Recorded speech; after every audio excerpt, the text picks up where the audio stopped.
Hello students, आप सभी का हमारे इस यूट्यूब चैनल में स्वागत है। स्टूडेंट्स, जी का हम पेपर सॉल्व कर रहे थे और हम क्वेश्चन नंबर 2A पे पहुंच चुके हैं। Define rank of a matrix, find rank of the matrix. ठीक है, ये है हमारे पास क्वेश्चन, तो इसको हम सॉल्व करते हैं। तो सबसे पहले रैंक ऑफ अ मैट्रिक्स क्या होता है?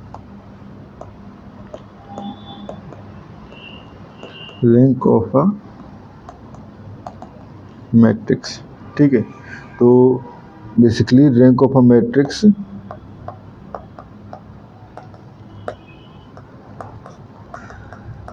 is the maximum number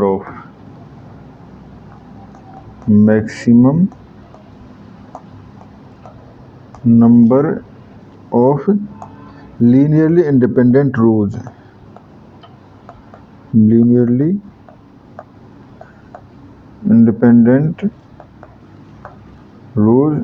और हम कहें कॉलम, ठीक है, ऑफ द मैट्रिक्स। ठीक है, अब देखो मैट्रिक्स की अगर हम रैंक निकालें तो नंबर ऑफ नॉन जीरो रोज हम निकाल रहे हैं, तो वो हमारे पास वो रैंक हो जाएगी। ठीक है, जैसे ये हमारे पास 3, 5, 2, 4, 2, 3 एंड -1, 1 और -1, 2, 4। ठीक है, ये हो गया। अब फिर देखो हमें रो रिडक्शन की हेल्प से पहले जितनी मैक्सिमम नंबर ऑफ रोज को जीरो बनाने की कोशिश करेंगे हम। ठीक है, तो देखो पहले सबसे पहले लगा रहे हैं R3, ठीक है, फिर R2, R2 टेंड्स टू, ठीक है, ये हो जाएगा हमारे पास। अगर हम करें 3 R2 -4 R3 तो जीरो हो जाएगा। ठीक है, ये वाला पार्ट जीरो हो जाएगा। एंड अगर R3 के लिए हम करें 3 R3 प्लस R1। ठीक है फ्रेंड्स, देखो जब हम यहाँ पे रो रिडक्शन कर रहे हैं तो हम इस तरह से कर सकते हैं।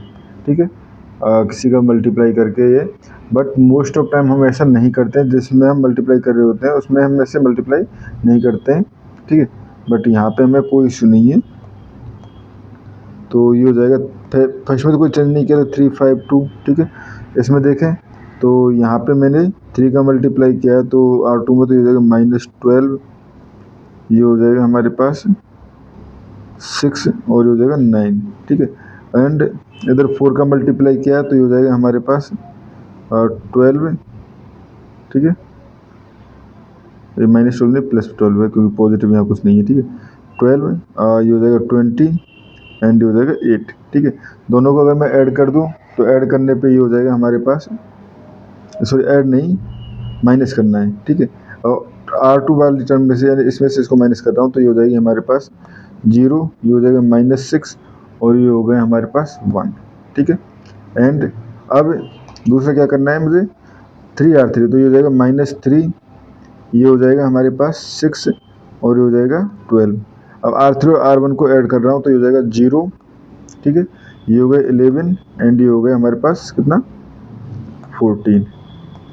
ठीक है, अब मुझे नीचे वाले पार्ट को जीरो बनाना है। ठीक है, तो यहाँ पे यानी इस पार्ट को जीरो बनाना है, तो यहाँ से R3 टेंड्स टू, अगर मैं करूँ 11 R2 प्लस 6 R3 तो हमारे पास जीरो बन जाएगा। ठीक है, तो ये हो जाएगा 3, 5, 2, इसमें कोई चेंज नहीं हुआ, ये हो जाएगा 0, -6, 1, इसमें कोई चेंज नहीं हुआ। ठीक है, एंड यहाँ पे देखें तो 0, ये तो हमारे पास जीरो बन ही जाएगा, क्योंकि ये इसमें मैंने 11 का मल्टीप्लाई किया, इसमें 6 का मल्टीप्लाई किया है, तो ये 0। ठीक है, इसमें 11 का मल्टीप्लाई किया तो ये हो जाएगा 11 और ये हो जाएगा 14 इंटू 6, काफ़ी बड़ा नंबर हो जाएगा। 14 इंटू, सॉरी 11 का मल्टीप्लाई किया है नीचे वाले में, मैंने क्या किसका मल्टीप्लाई किया, हाँ 11 का 6 का मल्टीप्लाई किया, तो 14 इंटू 6 और जो भी टर्म आएगी जो आपको लिखनी है। ठीक है, यहाँ पे आ जाएगी, but obviously non zero value आई है ना। ठीक है, आप कैलकुलेट करोगे नॉन जीरो वैल्यू आ रही होगी यहाँ पे। ठीक है,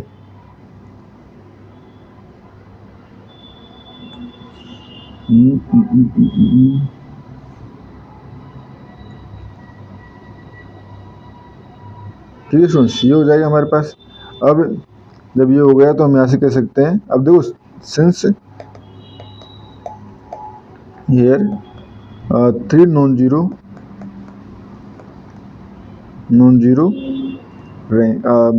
रोज, ठीक है, implies rank of matrix is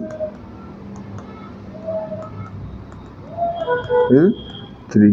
ठीक है स्टूडेंट्स आप एक बार इसका जो सॉल्यूशन है इसको वेरीफाई जरूर कर लेना कि कहीं क्वेश्चन में मिस्टेक ना हुई हो। ठीक है, क्योंकि मुझे तो थोड़ा सा डाउट ऑफ मिस्टेक जो है वो यहाँ पर है, क्योंकि यहाँ पे मैंने सेकंड रो में जो किया था 6 एंड में से मैं तो -14 आना था, ये -14 आना था ये। ठीक है, जो मैंने -6 लिखा हुआ है ये -14 आना था। ठीक है, क्योंकि यहाँ पे से मैंने 12 में से ये माइनस कर दिया, ये कर दिया, और ये हमारे पास 1। ठीक है, तो यहाँ पे भी आप जब करोगे तो बेसिकली मल्टीप्लाई जो चलो मैं दिखा देता हूँ। 3 5 2 ये हो जाता 0, ये हो जाता 14, वो माइनस का, और ये 1।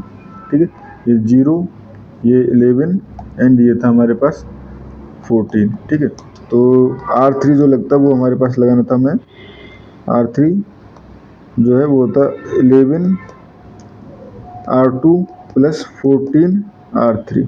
ठीक है, तो उस कंडीशन में ये बन जाता 3 5 2 0 -14 1। ठीक है, ये हो जाता 0।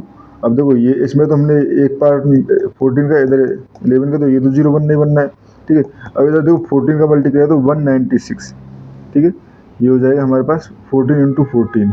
ठीक है, ये हो जाएगा हमारे पास, और आप वैल्यू कैलकुलेट करोगे। ठीक है, प्लस क्योंकि इधर भी हमने कितने का मल्टीप्लाई किया है 11 का। ठीक है, 196 प्लस 11 करोगे तो आपको 207 आ जाएगी वैल्यू। ठीक है, तो अब भी हमारे पास सेम वही है कि जो नॉन जीरो रोज जो है वो 3 है, तो रैंक जो है 3 है।